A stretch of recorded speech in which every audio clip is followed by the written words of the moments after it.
Hello बच्चों, मैं आपको सतीश अड्डा मैथ्स पे स्वागत करता हूं।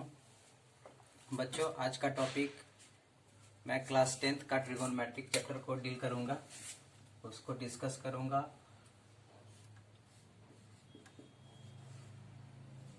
ट्रिगोनोमेट्रिक एक क्लास 10th का चैप्टर नंबर 8 है। ठीक है, इसके एक्सरसाइज को भी हम लोग सॉल्व करेंगे। एक्सरसाइज 8.1, 8.2, 8.3। ठीक है, इसके जो एक्सरसाइज हैं उन सभी एक्सरसाइजों को हम लोग सॉल्व करेंगे।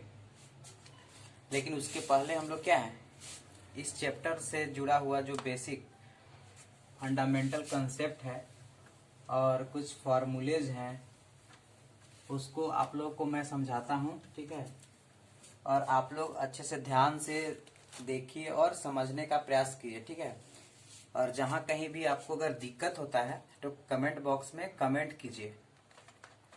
और मैं इतना 100% गारंटी लेता हूं कि आपको ट्रिगोनोमेट्रिक में अगर डर लगता होगा या आप क्वेश्चन सॉल्व कर रहे होंगे, आपको समझ में नहीं आता होगा, लेकिन मेरा लेक्चर वीडियो देखने के बाद ये मैं 100% गारंटी देता हूं, ठीक है, कि आप लोग को ट्रिगोनोमेट्रिक में जो आपकी परेशानी है ना, वो जरूर रिजॉल्व होगी।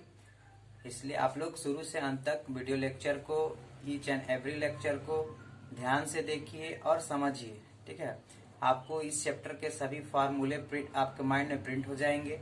इस फार्मूले को, क्वेश्चन को सॉल्व करने में किस तरह से यूज करना है, वो तरीके भी आपको 100% आपको समझ में आ जाएंगे। ठीक है, तो आप ट्रिगोनोमेट्रिक चैप्टर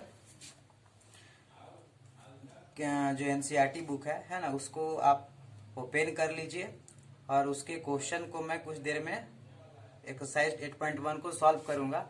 लेकिन उसके पहले जो 8.1 एक्सरसाइज है उसमें जो फॉर्मूले यूज होंगे उसके बारे में आप लोग को बता देता हूं। ठीक है, तो सबसे पहले ट्रिगोनोमेट्री क्या है। तो ट्रिगोनोमेट्री में जैसे देख रहे होंगे कि ट्रिगोनोमेट्री ट्राई प्लस गॉन है ना, और मैट्रिक, ये 3 पार्ट में इसको हम लोग डिवाइड कर सकते हैं। ट्राई का मतलब होता है 3, गॉन का मतलब क्या होता है आप लोग जानते ही होंगे, साइड, और मैट्रिक का मतलब ब्रांच ऑफ मैथमेटिक्स। ठीक है, मतलब एरिया भी बोल सकते हैं। तो क्या होता है कि ट्रिगोनोमेट्रिक जो है is a branch of mathematics. ठीक है, in which we study the area bounded by 3 side. ठीक है, कहने का मीनिंग है ना, कि 3 भुजाओं द्वारा घिरा हुआ जो या इनक्लोज्ड एरिया हुआ है ना, उसके बारे में हम लोग क्या करते हैं, ट्रिगोनोमेट्रिक में स्टडी करते हैं। ठीक है, यही ट्रिगोनोमेट्रिक है। तो ट्रायंगल कितने होते हैं, आप लोग एंगल के आधार पे भी ट्रायंगल जानते हैं और साइड के आधार पे भी ट्रायंगल जानते हैं। ठीक है ना, तो इसमें क्या होता है कि एंगल और साइड दोनों का रिलेशन हम लोग क्या है, ट्रिगोनोमेट्रिक में पढ़ते हैं। ठीक है, तो मोस्टली जो 10th क्लास है, इस 10th क्लास में हम लोग क्या है, राइट एंगल ट्रायंगल के बारे में डिस्कस करना है। ठीक है, तो साइड के आधार पे ट्रायंगल कितने होते हैं, 3 होते हैं। कौन कौन होते हैं तो आप लोग जानते होंगे। ठीक है, फर्स्ट कौन सा होता है, फर्स्ट जो आपका होता है एक स्केलिन ट्रायंगल, नाम सुने होंगे, स्केलिन ट्रायंगल। ठीक है,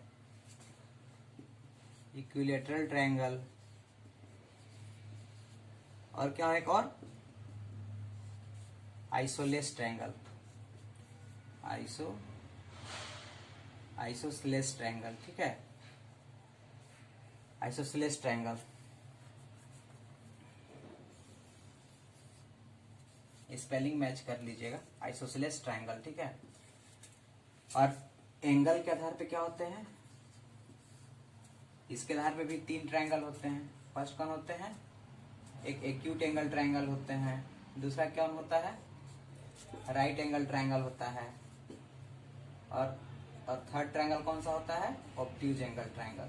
ठीक है, तो जैसा इसके नाम से क्लियर है, आप लोग एक्यूट एंगल जानते हैं, राइट एंगल जानते हैं, ऑब्ट्यूज एंगल जानते हैं, लेकिन हम लोग को क्या है 10th क्लास में है ना, जो ट्रिगोनोमेट्रिक पढ़ना है वह क्या है, राइट एंगल ट्रायंगल से रिलेटेड ट्रिगोनोमेट्री के बारे में ही स्टडी करना है। ठीक है, 11th क्लास में जाएंगे तो सभी ट्रायंगल से रिलेटेड ट्रिगोनोमेट्री को स्टडी करेंगे। ठीक है, लेकिन हम जो है जो क्लास 10th के चैप्टर को डील कर रहे हैं, इसलिए हम लोग यहाँ पे क्या है क्लास 10th से जुड़े हुए ट्रिगोनोमेट्री को समझने का प्रयास करते हैं, है ना। और उसके आधार पे जो क्वेश्चन फॉर्म होंगे चैप्टर एक्सरसाइज बाय एक्सरसाइज, उसको हम लोग सॉल्व करेंगे, ताकि जो आपको जो बेसिक ट्रिगोनोमेट्री के बारे में जो कंसेप्ट है और जो फैक्ट है वो अच्छी तरह से आपको समझ में आ जाए।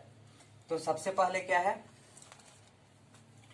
हम लोग क्या है राइट एंगल ट्रायंगल से जुड़े हुए जो फैक्ट हैं ट्रिगोनोमेट्री में जिसका यूज करते हैं उसको समझते हैं। तो एक क्या है राइट एंगल ट्रायंगल है। तो राइट एंगल ट्रायंगल जानते हैं कि कोई भी ऐसा ट्रायंगल जिसमें कोई भी एक एंगल क्या हो 90 डिग्री का हो, है ना, उसे हम लोग राइट एंगल ट्रायंगल बोलते हैं। तो उसमें क्या है देखना हम लोगों को कि एक तो राइट एंगल हो गया और बाकी 2 एंगल बचते हैं, क्योंकि किसी भी ट्रायंगल में 3 एंगल होते हैं, 3 साइड होते हैं और 3 वर्टिसेज होते हैं। तो यहाँ पे एक एंगल जो एक्यूट एंगल है उसको कोई किसी भी एक एंगल को हम लोग सिलेक्ट कर लेते हैं। ठीक है, इस एक्यूट एंगल के जस्ट अपोजिट में जो साइड होता है, ठीक है, उसको हम लोग क्या बोलते हैं परपेंडिकुलर बोलते हैं। ठीक है, और इस एंगल को बनाने वाला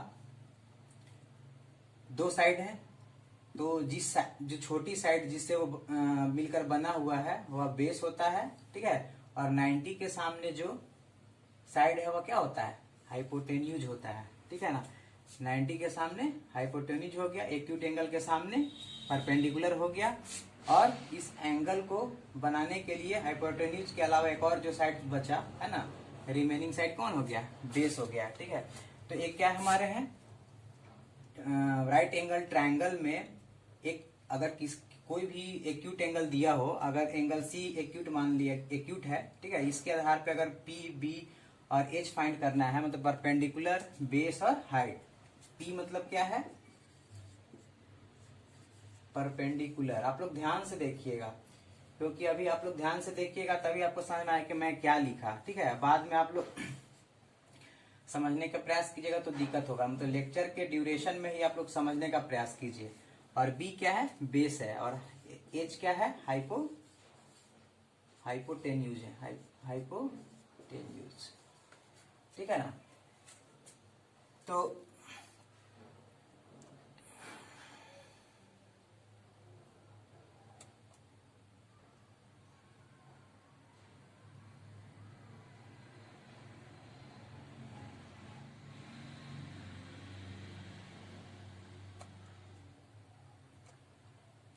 ठीक है, तो हाइपोटेन्यूज हो गया एच। अब क्वेश्चन उठता है कि ये ट्रिगोनोमेट्रिक चैप्टर में है ना पी बी एच और एंगल के बीच में कुछ रिलेशन बनते हैं। ठीक है, उसको हम लोग जो है ना 6 ट्रिगोनोमेट्रिक फंक्शन बोलते हैं या ट्रिगोनोमेट्रिक रेशियो बोलते हैं, है ना, उससे हम लोग रिप्रेजेंट करते हैं। तो कहीं आपसे पूछा जाए जैसे एक एक्यूट एंगल है तो इसको हम लोग थीटा से रिप्रेजेंट करेंगे, है ना। अभी हम सी को एंगल एक्यूट एंगल के रूप में लेकर के हम लोग क्या है जो ट्रिगोनोमेट्रिक फंक्शन या ट्रिगोनोमेट्रिक रेशियो है तो उसको फाइंड करेंगे। ठीक है, लेकिन आप एंगल ए के अनुसार भी फाइंड कर सकते हैं। एंगल ए के अनुसार पी क्या हो जाएगा, इस एंगल के सामने कौन सा है ए है, मतलब बीसी है। ठीक है, तो ये बीसी जो हो जाएगा वो आपका क्या हो जाएगा परपेंडिकुलर हो जाएगा, और 90 के सामने है ए वाला साइड एसी हाइपोटेन्यूज रहेगा ही। ठीक है, लेकिन ये जो साइड है ना जिससे ये एंगल फॉर्म कर रहा है वह बेस हो जाएगा। ठीक है, मतलब depending upon the acute angle है ना परपेंडिकुलर और बेस इंटरचेंज ईच अदर। ठीक है, अगर इस एंगल को लेते हैं ठीक है तो परपेंडिकुलर ए रहेगा, अगर इस एंगल को लेते हैं तो परपेंडिकुलर ए वाला हो जाएगा, अगर इसको लेते हैं तो ये परपेंडिकुलर हो जाएगा और इसके आधार पे बेस ए वाला हो जाएगा। इसका मतलब है कि परपेंडिकुलर और जो बेस होता है वह interchange each other depending upon the acute angle taken in the right angle triangle. ठीक है, तो ट्रिगोनोमेट्रिक फंक्शन या ट्रिगोनोमेट्रिक रेशियो कितने होते हैं ट्रिगोनोमेट्रिक रेशियो जो होते हैं वह 6 होते हैं, या ट्रिगोनोमेट्रिक फंक्शन बोल दें तो 6 ट्रिगोनोमेट्रिक फंक्शन होते हैं, 6 ट्रिगोनोमेट्रिक फंक्शन होते हैं या रेशियो होते हैं। इन्हें रेशियो क्यों कहते हैं या फंक्शन क्यों कहते हैं, ठीक है, उसके बारे में बेसिक फैक्ट भी आपको हम बताएंगे, ठीक है। लेकिन उसके लिए आप थोड़ा धैर्य बना करके रखिए। लेकिन सबसे पहले समझिए कि ट्रिगोनोमेट्रिक फंक्शन कौन कौन है। एक साइन थीटा हो गया, दूसरा कोस थीटा हो गया, तीसरा टेन थीटा हो गया, ठीक है। और साइन का अपोजिट क्या होता है, कोसेक थीटा होता है, ठीक है। और कोस का अपोजिट सेक थीटा होता है, टेन का अपोजिट कॉट थीटा होता है। जो पहली बार ट्रिगोनोमेट्रिक चैप्टर को है ना मेरे चैनल के माध्यम से देख रहे हैं, ठीक है, आप लोग माइंड में एक बार इसको देख करके और अपने वीडियो को पॉज करके अपने माइंड में है इस ट्रिगोनोमेट्रिक रेशियो को एक बार देखिए और माइंड में वीडियो को पॉज करके इसको रिमाइंड कीजिए या याद कीजिए, ठीक है। तो कितने होते हैं, 6 ट्रिगोनोमेट्रिक रेशियो होते हैं, ट्रिगोनोमेट्रिक फंक्शन होते हैं, है ना, या 6 ट्रिगोनोमेट्रिक रेशियो होते हैं, ठीक है। ये कौन कौन होते हैं, sine theta, cos theta, tan theta, cosec theta, sec theta and cot theta, ठीक है। तो इन्हें हम फंक्शन भी कहते हैं और ट्रिगोनोमेट्रिक रेशियो भी कहते हैं। क्यों कहते हैं, रेशियो कहने के पीछे तो रीजन है, क्योंकि रेशियो क्या होता है, कोई दो नंबर का क्या होता है, डिवीजन होता है, उसी को हम लोग रेशियो बोलते हैं। तो यहाँ पे क्या है, यहाँ पे दो साइड का हम लोग रेशियो जो है ना, इन्हीं ट्रिगोनोमेट्रिक रेशियो के द्वारा रिप्रेजेंट करते हैं। इस कारण से ही इसका नाम जो है ट्रिगोनोमेट्रिक रेशियो पड़ा। और फंक्शन के बारे में भी आप लोग को बताएंगे। तो ट्रिगोनोमेट्रिक रेशियो में साइन थीटा क्या होता है, p/h होता है। कोस थीटा क्या होता है, b/h होता है। टेन थीटा क्या होता है, p/b होता है। कोसेक थीटा क्या होता है, h/p होता है। सेक थीटा h/b होता है। और कॉट थीटा क्या होता है, b/p होता है, ठीक है। ते sine theta, cos theta, tan theta, cosec theta, sec theta, cot theta के क्या है, ट्रिगोनोमेट्रिक रेशियो के फॉर्मूले हैं, ठीक है, जो साइड के रेशियो के टर्म में रिप्रेजेंट किए गए हैं। क्योंकि ये रेशियो के फॉर्म में होते हैं, है ना, इसलिए इसे ट्रिगोनोमेट्रिक रेशियो बोलते हैं। तो कितने ट्रिगोनोमेट्रिक रेशियो होते हैं, 6 ट्रिगोनोमेट्रिक रेशियो होते हैं, ठीक है। तो इसको हम याद कैसे करें, क्या एक एक को हमको रटना पड़ेगा, ठीक है। तो आप अलग अलग भी याद कर सकते हैं, कोई दिक्कत नहीं है, आपको याद हो भी गया होगा, हो सकता है, ठीक है। लेकिन इसको शॉर्ट में याद करने का हम टेक्निक भी आप लोग को बता दे रहे हैं, ठीक है ना। तो हम ऐसे इस तरीके से ड्रॉ कर लिए, है ना, दो हॉरिजॉन्टल लाइन और दो वर्टिकल लाइन, ठीक है। एक में हम साइन थीटा लिख दिए, एक में हम कोस थीटा लिख दिए और एक में टेन थीटा लिख दिए, ठीक है। और एक में क्या लिखे, फॉर्मूला को याद करने का टेक्निक लिख रहे हैं। याद रखिए, एक नाम आप लोग को याद रखना होगा, पंडित बद्रीनाथ पाठक हर हर बोल, ठीक है। तो पंडित का पी लिख दीजिए, पंडित बद्रीनाथ पाठक का पी लिख दीजिए, हर हर बोल। तो एक नाम याद रखिए, आपको क्या हो जाएगा, ट्रिगोनोमेट्रिक रेशियो के फॉर्मूले याद हो जाएंगे, ठीक है। आपको बार बार भूलने की जरूरत नहीं है, बस एक नाम याद रखिए, पंडित बद्रीनाथ पाठक हर हर बोल। एक प्रैक्टिस कर लीजिए लिख करके, है ना, हमेशा के लिए फॉर्मूले जो है आपके दिमाग में प्रिंट हो जाएंगे, ठीक है। तो साइन थीटा जैसे यहाँ लिखे हैं p/h, देखिए p/h है। कोस थीटा b/h है। टेन थीटा p/b है, p/b है, ठीक है। और जैसा अभी कोसेक थीटा, तो साइन का क्या होता है, अपोजिट कोसेक होता है, ठीक है ना, कोसेक होता है, इसलिए कोसेक थीटा का वैल्यू उल्टा है, इसलिए नीचे से कीजिए h/p, है ना। कोसेक का उल्टा होता है, तो सेक थीटा क्या होगा, h/b। टेन थीटा का अपोजिट क्या होता है, कॉट थीटा होता है, तो क्या हो गया, b/p। तो इंग्लिश मीडियम वाले बच्चे, है ना, perpendicular by hypotenuse, base by hypotenuse और परपेंडिकुलर बाय बेस, है ना, या इसके उल्टा पढ़ के याद कर सकते हैं।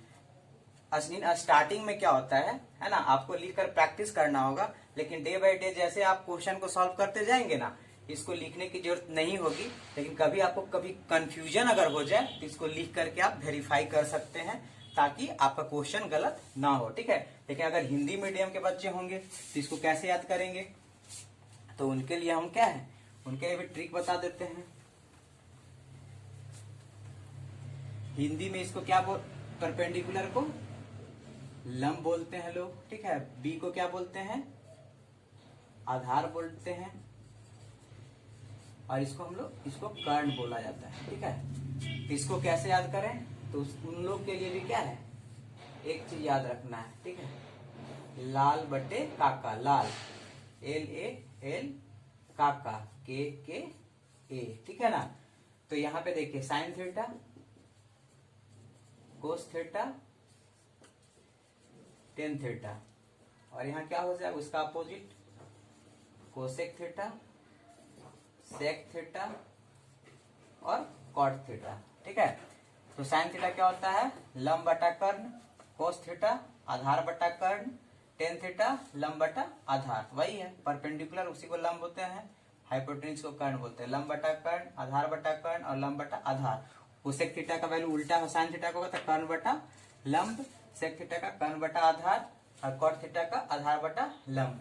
तो जो भी स्टूडेंट हिंदी मीडियम के स्टूडेंट होंगे, ठीक है ना, एक बार वीडियो को पॉज करके, ठीक है, इसी तरीके से ट्रिगोनोमेट्रिक रेशियो लिखिए, उनका फॉर्मूला इसके आधार पे लंब बटा कर्ण, आधार बटा कर्ण, लंब बटा आधार। ठीक है, कोसेक थीटा कर्ण बटा लंब, सेक थीटा कर्ण बटे आधार और कॉट थीटा का आधार बटे लंब लिख लें। ठीक है, ताकि आपके पास एक फॉर्मूले का कलेक्शन हो जाए, और जब मैं क्वेश्चन बताऊंगा तो आप अच्छी तरीके से समझ पाएंगे। ठीक है, तो अब हम एक्सरसाइज 8.1 के क्वेश्चन को सॉल्व करते हैं।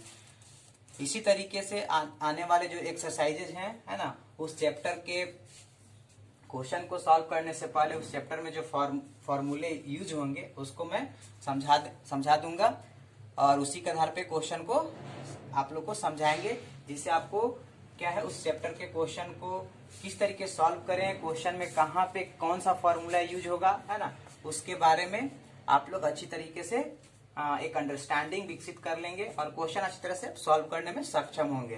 ठीक है, तो अभी हम लोग एक्सरसाइज 8.1 को सॉल्व करते हैं, उसके बाद हम लोग एक्सरसाइज 8.2 को सॉल्व करेंगे, और उसके क्वेश्चन को सॉल्व करने से पहले उसके फॉर्मूले को भी देख लेंगे। और जब ये चैप्टर लास्ट हो जाएगा, ईच एंड एवरी एक्सरसाइज को कंप्लीट कर लेंगे। ठीक है, तो होल चैप्टर में जो फॉर्मूलेज हैं या जो कंसेप्ट इस्तेमाल हुए हैं और क्या क्या आप लोगों ने सीखा, है ना, उसको हम क्या है समरी बेसिस पे एक लेक्चर जो है, एक्स्ट्रा लेक्चर आप लोग के लिए मैं बना डालूंगा, ताकि जब कभी रिवीजन करना हो तो एक जो आपका समरी वाला लेक्चर होगा उसको आप देखिएगा, तो आपको कंप्लीट रिवीजन जो है एक ही वीडियो देखने के बाद या पूरा एक्सरसाइज को सॉल्व करने के बाद एक रिवीजन के लिए अगर चाहते हैं कुछ मतलब कोई ऐसा शॉर्ट वीडियो लेक्चर बना दे, तो हाँ वो समरी वाला वीडियो आपके लिए सफिशिएंट होगा इस चैप्टर का। उसमें कंप्लीट कंसेप्ट, एडवांस कंसेप्ट जो भी होगा हम उसमें कंप्लीटली प्रोवाइड करा देंगे, ताकि आपको जो है ट्रिगोनोमेट्रिक में जो कहीं पे संशय होगा वह एक लेक्चर में हम आपको खत्म करने का प्रयास करेंगे। तो हम लोग एक्सरसाइज 8.1 के क्वेश्चन को सॉल्व करते हैं।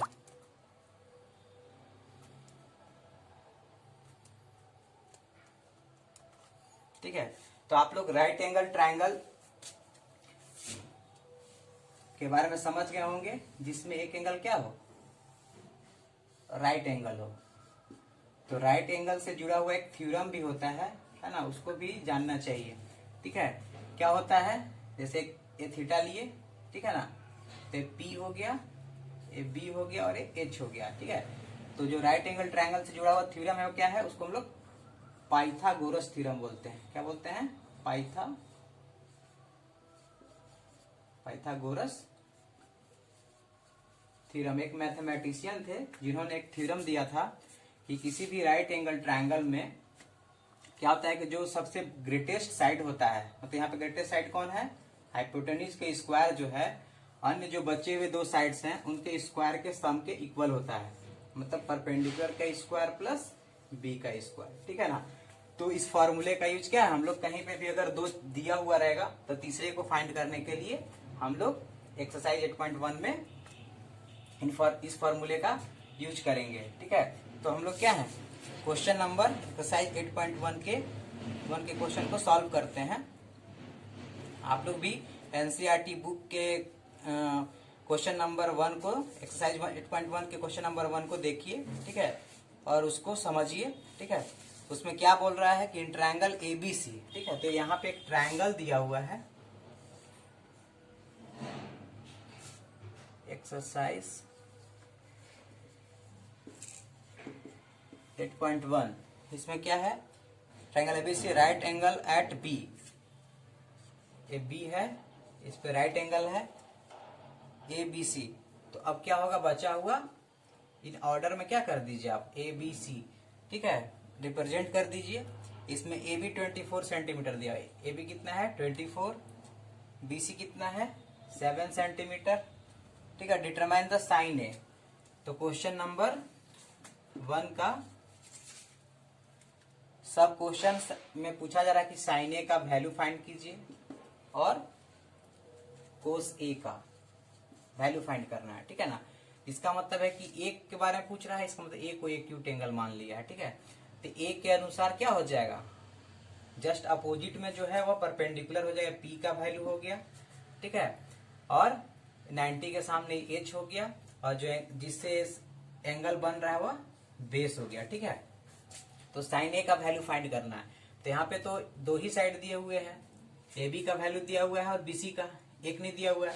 तो आपको पाइथागोरस थ्योरम के बारे में आपको बताया, इससे हाइपोटेन्यूज फाइंड कर लीजिएगा, ठीक है। तो यहाँ पे क्या लिखेंगे जब क्वेश्चन को सॉल्व करेंगे, बाय यूजिंग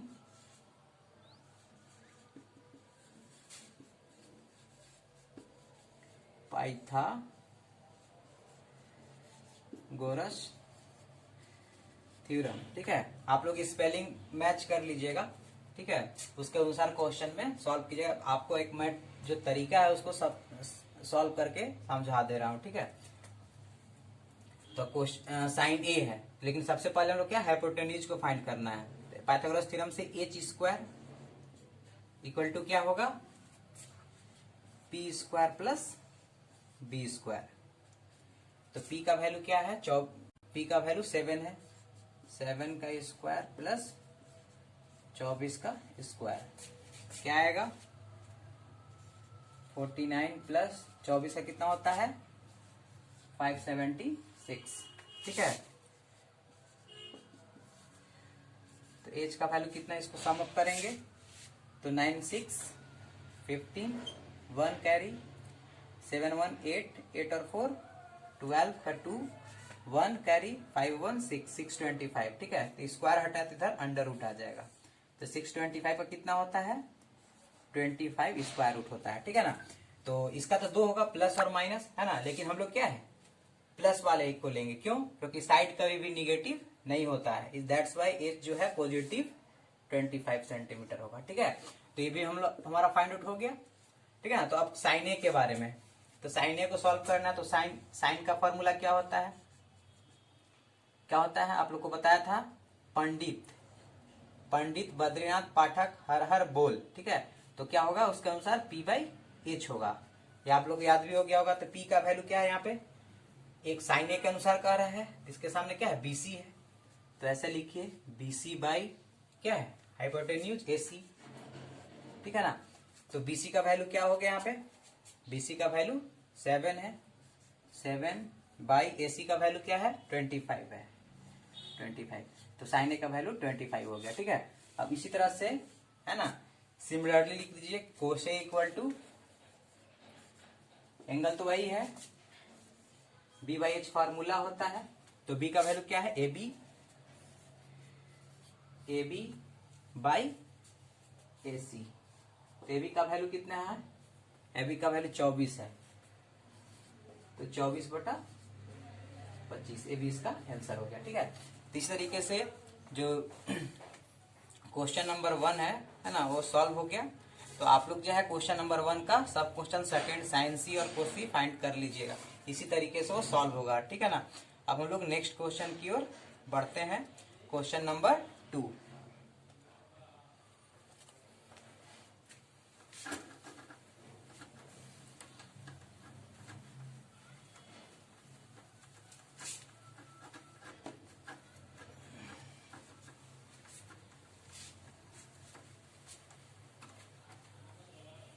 थोड़ा कोशिश करें कि जल्दी जल्दी चैप्टर को सॉल्व करें ताकि आपका लेक्चर वीडियो थोड़ा शॉर्ट रहे, आप लोग भी बैठ करके धैर्य रख करके देख पाएं, आपको बोरियत भी फील ना हो और मेरे को भी बोरियत ना लगे कि लेक्चर वीडियो लंबा हो रहा है, कितनी देर से पढ़ाया जा रहा है, ठीक है।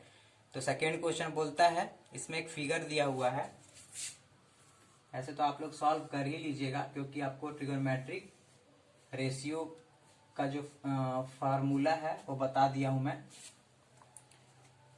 लेकिन फिर भी मैं सॉल्व कर दे रहा हूं ताकि आप लोग को किसी भी तरीका दिक्कत ना हो, क्योंकि आप लोग अभी समझ ही रहे होंगे कोरोना का टाइम चल रहा है, सभी लोग ऑनलाइन ही पढ़ाई कर रहे हैं ज्यादातर लोग, ठीक है।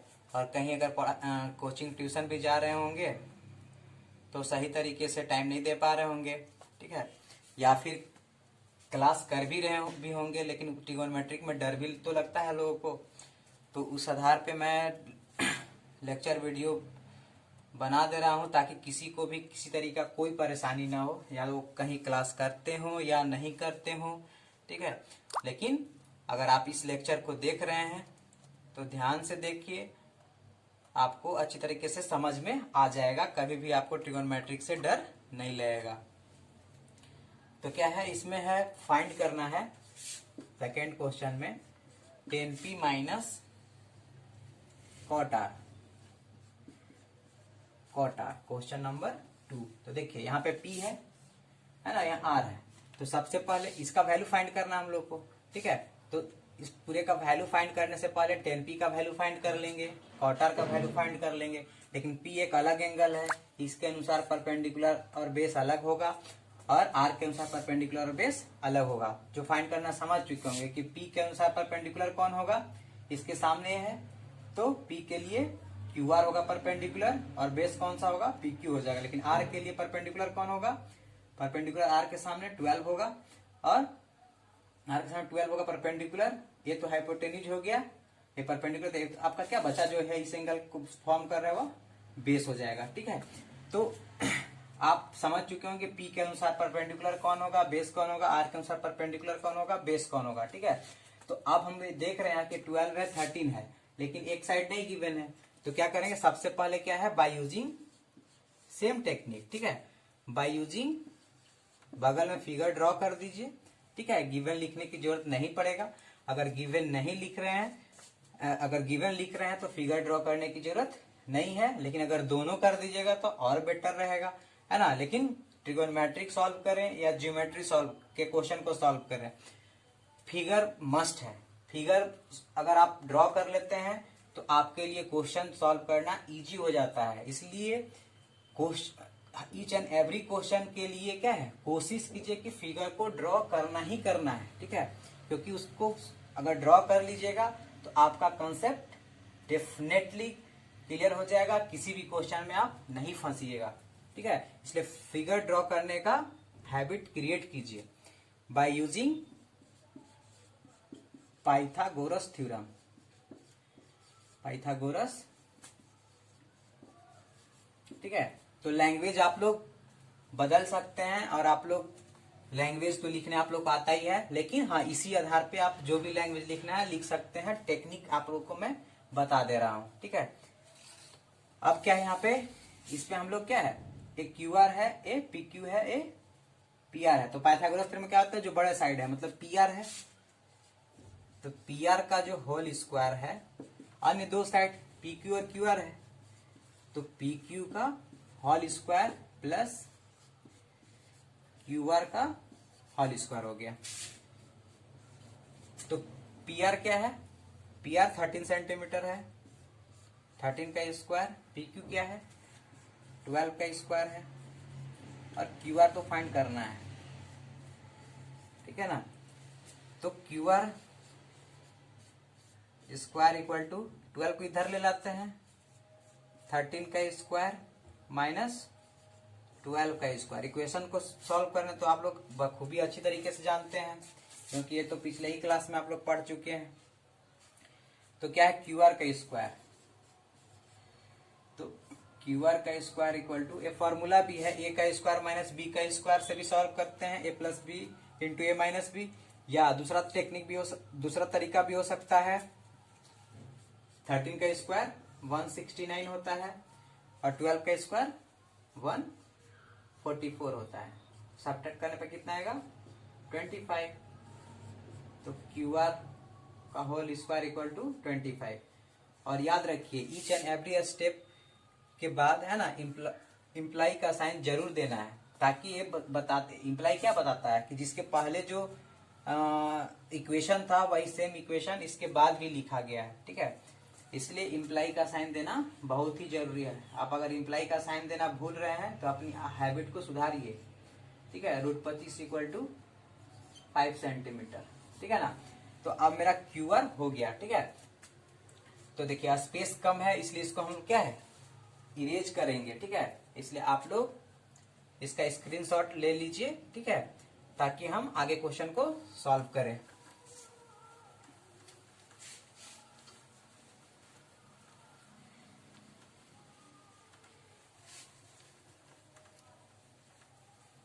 ठीक है, तो अब क्या है, हम लोगों ने क्यूआर का वैल्यू 5 फाइंड कर लिया, ठीक है। तो अब क्या है 10p का वैल्यू फाइंड करना है। तो 10p क्या होता है, तो tan थीटा का वैल्यू हम लोग क्या जानते हैं, परपेंडिकुलर बाई बेस होता है, ठीक है ना।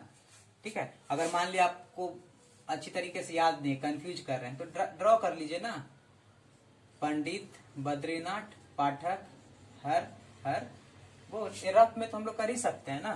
तो tan थीटा कौन सा होता है, थर्ड वाला कॉलम में p/b, तो लिखिए p/b, ठीक है। तो इस तरह से कंफर्म हो लीजिए और क्या कर लीजिए, उसको मिटा दीजिए,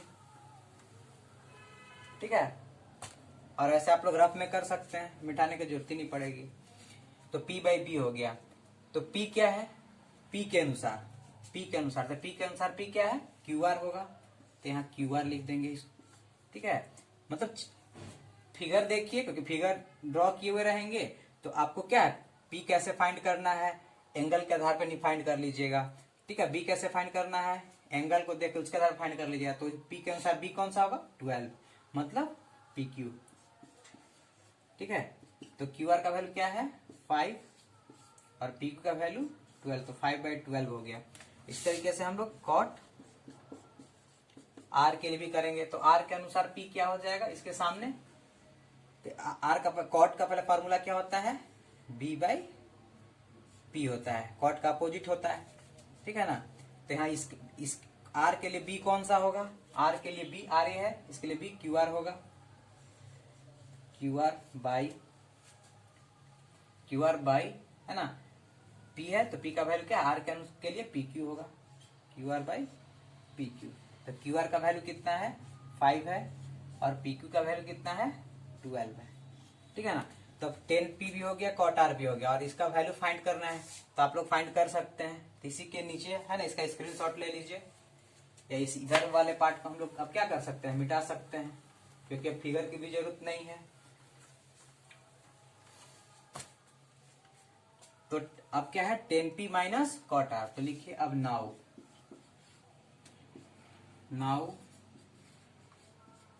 10p माइनस